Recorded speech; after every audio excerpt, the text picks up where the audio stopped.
They called me El Rey in whispers, a king built from smoke and roads no map dared show.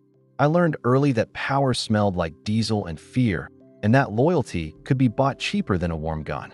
There was a load once, the biggest we'd ever moved.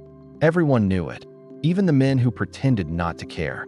It was a promise, enough to buy silence, to keep my people fed, to hold my name above the rest. I trusted the men I trusted. I signed the route. I slept with a thin knife and a thinner faith. Then it burned.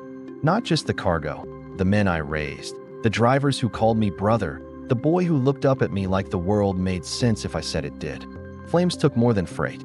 They took my breath. They took the future I'd carved out of broken promises. The news said accident. The men in suits said tragedy.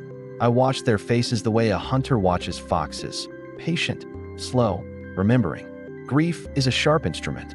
It cuts two ways. I could have drowned in it. Instead, I learned how to use its edge. I watched the men who smiled at my funeral dinners. I watched who stopped calling and who laughed too loudly in the wrong rooms. I let them think time healed me. I let them believe I was finished. Revenge, for me, wasn't a single night of fire. It was a long forgetting I taught them. I ruined their markets by returning their favors as secrets. I watched partners turn on one another when the checks never cleared. I let law and greed do what guns couldn't. I poisoned reputations with truth masked as rumor until the very networks that fed them starved. The man who handed me the route the night of the blaze tried to meet me 1 year later with a smile, like a used blade. He wanted to bargain. I stood across from him and offered the smallest courtesy, a memory. I told him the names of every driver who died because of his greed. I watched his hands tremble as he realized the ledger of debts had been rewritten against him. He wasn't killed.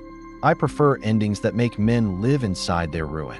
He lost what he thought was untouchable, his allies, his money, the chorus that sang his praises.